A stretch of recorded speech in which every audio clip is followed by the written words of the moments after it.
The Geordies, or Geordie land, is a term, a word that's known all over the world. It's synonymous with the people of Newcastle and the general surrounding area, and the Geordie accent is said to be one of the most popular around.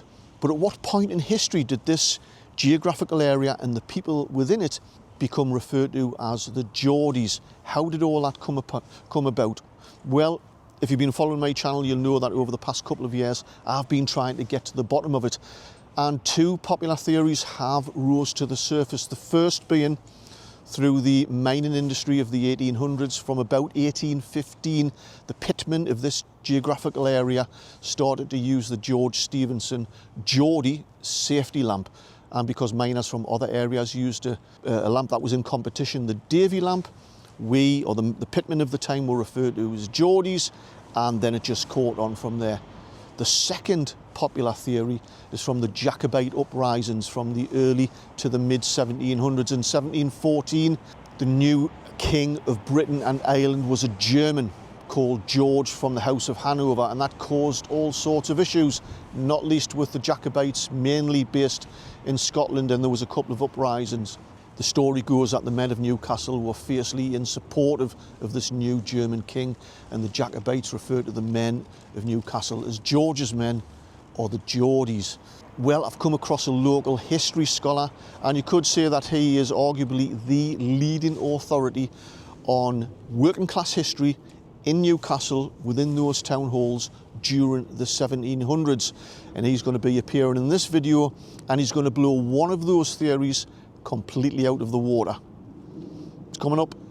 First of all, a history student, if you like, a scholar, particularly 1700s, 18th century Newcastle. I think you specialise between 1740 and 1790, but you're aware, you know, of either side of that, what life looked like. I imagine that in order to kind of gather a picture of what life looked like, you must have had to really drill in with the research to find documents, for example, council minutes, letters, poems, satire, and information of that ilk. Is that more or less how you do it? Yeah, there's a lot of intensive research and sifting through handwritten 200-year-old documents of council minutes and letters and even documents relating to wage pay and accounts of people breaking into the city gates and stuff, and or people just being drunk and disorderly on the street and starting fights, and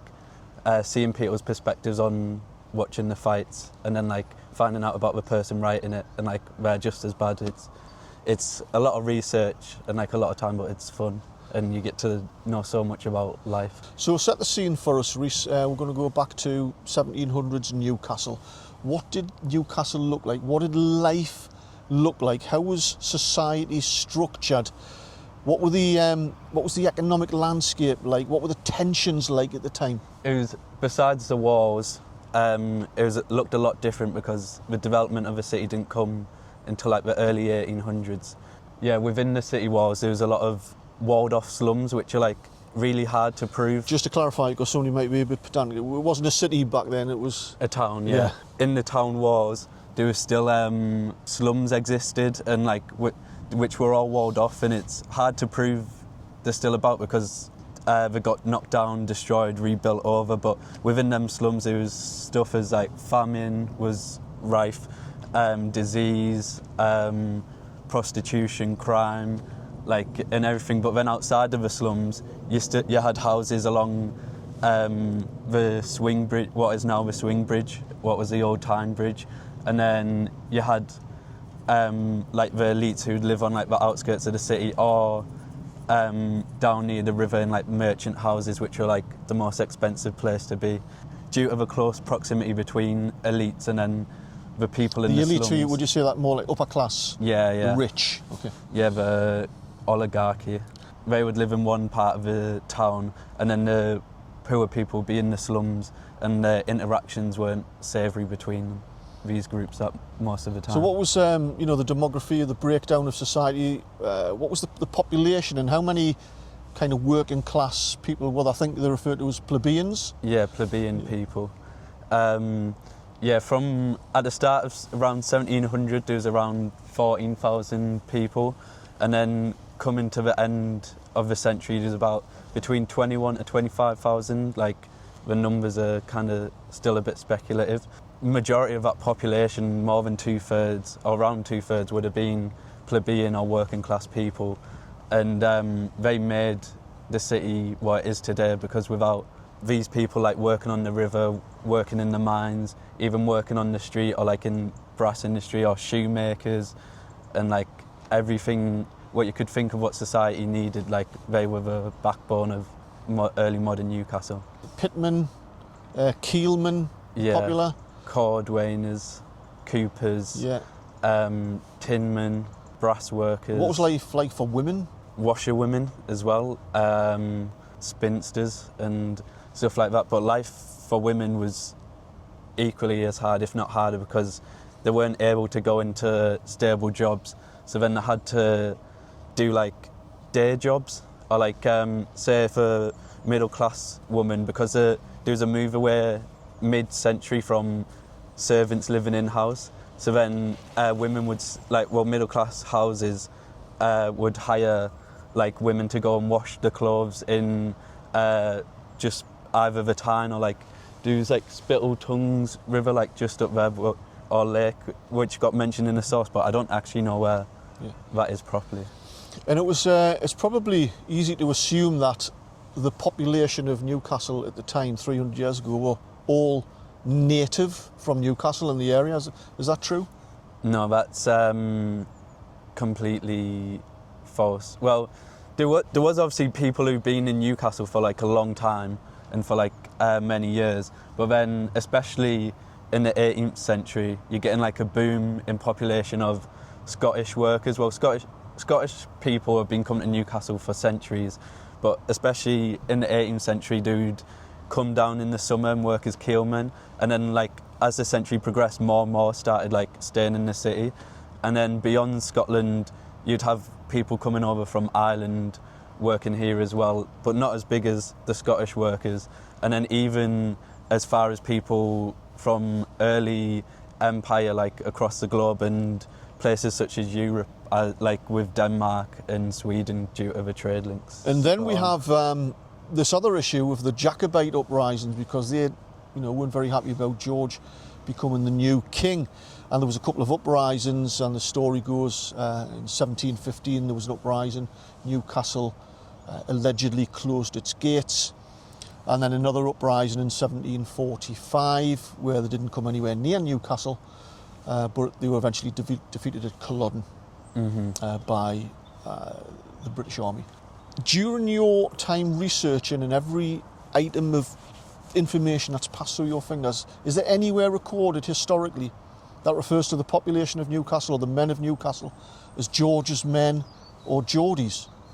No. Well, I looked at like a lot of different sources, and I never was really particularly looking for that or for that to be mentioned, but no, like the entire time, because you come across the word Geordie a lot today, but the entire time I was researching then, no one was called, no one was referred to as Geordie.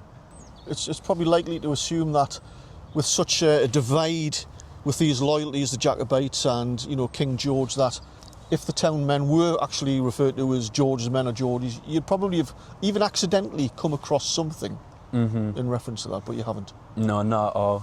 Knowing that like people in Newcastle were for Jacobean supporters, and so there was divided loyalties behind the town wall. There was a Jacobite movement amongst the plebeians, the working class men and women of Newcastle.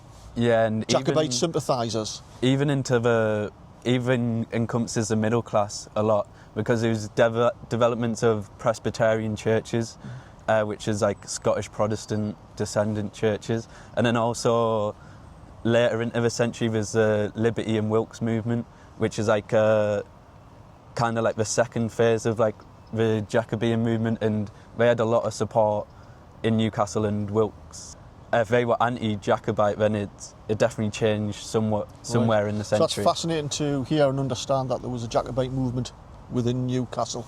In your opinion, through your research and your understanding of what life looked like, do you think it's a valid theory that the men of Newcastle during the early to mid 1700s and onwards were referred to as George's men and Geordies, in your opinion? I'd say the theory of it being developed in the pits with the development of like the name George and like then that getting shortened to Geordie and people being referred through that way is a lot more valid claim to like the origins of it than it to come through like Scots calling the entirety of Newcastle George's men and then having the Geordie tagline stick to it due to like the dividedness and like because Newcastle had an identity but its identity wasn't a collective identity. Like people because the men of Newcastle weren't collectively walking around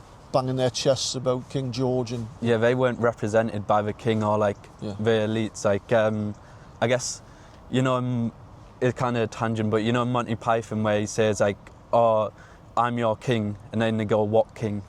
That sums it up perfectly to like understand like kind of the mentalities. Obviously, would have been like loyalists or royal supporters maybe between plebeian population or working class, but that never came through to me. They had to worry about getting food on the table, and surviving every day. Not who my king is. Yes. Thank you very much. That's been absolutely fascinating. So I hope you found that really interesting. The top and bottom of it is, I don't think we're ever going to find out exactly the source of where it come from as to why the people of this general geographical area were called Geordies. It seems more likely, as Rhys has said in his opinion, that it's probably come around during the 1800s, probably through the mining community, but I guess we'll never know. No. Well, not for now. Yeah, maybe not for now. More research. I hope you enjoyed the video. I hope you found it informative. If you did, give us a thumbs up. And perhaps we can get together again, Rhys, because he can also tell us about the flood of 1771, which washed away the Tyne Bridge. Catch you next time.